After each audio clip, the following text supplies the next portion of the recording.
You may think you know exactly what race you are, but how would you prove it if someone disagreed with you?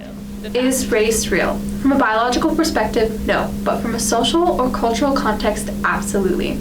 Some psychologists have attempted to link race as a biological basis for behavior, especially after the publication of the book, The Bell Curve, that makes some points about race being linked to IQ scores.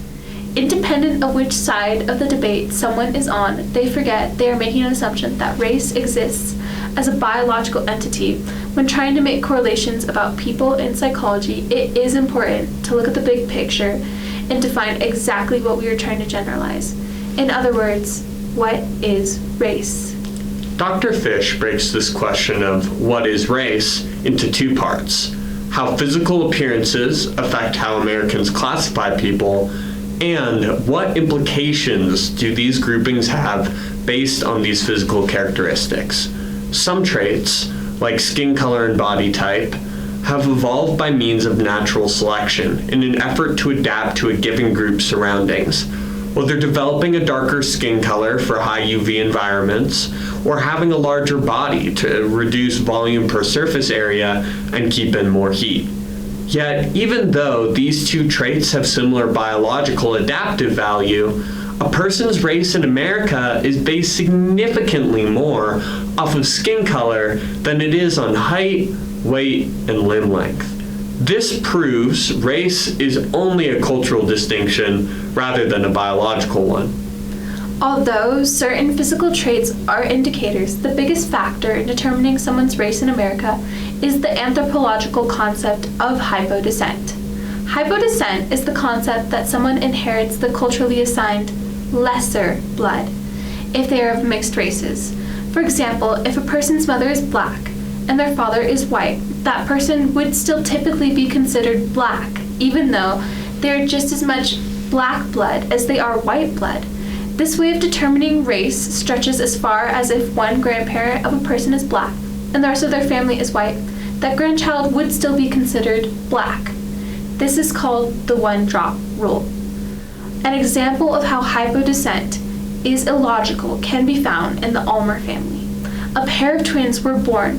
One of them appeared to be white while the other to be black. Yet, they had a mom who was black and a dad who was white. So according to hypodescent, both of these girls would still be considered black, even though one of them is white passing. The Organization of People distinctly highlights that the way that America defines race promotes white supremacy and segregation. By the early 50s, segregation was frayed by the war and torn in spots where the court had acted.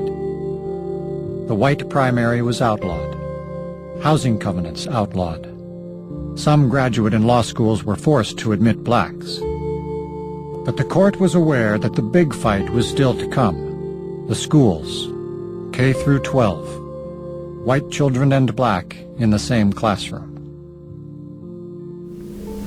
As Dr. Fish put it, all that hypodescent tells you is that when someone is classified as something other than white, for example, Asian, at least one of his or her parents is classified the same way, and that neither parent has a less prestigious classification, for example, black. That is, hypodescent is informative about ancestry, specifically parental classification, rather than physical appearance. Another way of understanding how inherently unscientific race and the way that it is organized is by comparing America's definition of race to another culture's equally unscientific definition. In Brazil, race is broken up into several categories called tipos. Race, color, identity in Brazil, it's complicated. Even within the same family, how you see yourself and how others see you are not always the same thing. Meet Simone's family. They live in a community on the outskirts of Rio de Janeiro. Meu nome é Rodrigo. Eu sou Isabelle. Daniele. Jéssica. Meu nome é Sara. E eu tenho 5 anos e minha idade é 5 anos. Para mim só existe duas raças, branco ou negro, né?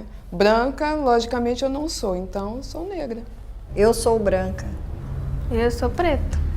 Eu me acho preta, mas as pessoas me acham morena. A minha prima Jéssica é branca, o cabelo dela é liso. Minha mãe é branca e meu pai era negro. Meu pai é branco, a minha mãe é preta. Minha raça é negra. A minha cor mesmo é marrom bombom, mas como não tem isso, eu sou pardo, né? These typos are based entirely on physical appearance and as a result have hundreds of variations based on both the physical qualities themselves as well as the specific region of Brazil someone is in. There are even typos that refer to traits that are categorized geographically as Afro-European characteristics, yet are not considered to be white or black, further differentiating the way Brazil and America categorize race. This shows how social of a concept race is, because someone who could be considered white in Brazil could quite possibly be considered black in America, and vice versa as well. Jefferson M. Fish interviewed his daughter and her Brazilian boyfriend in his cross-cultural psychology class and asked them a question. Are you black? The daughter, who's lighter skinned, says yes, while her boyfriend says no, highlighting the subjectivity of race. As Jeff put it, Americans believe that race is an immutable biological given, but people like my daughter and her boyfriend can change their race by simply getting on a plane and going from the United States to Brazil.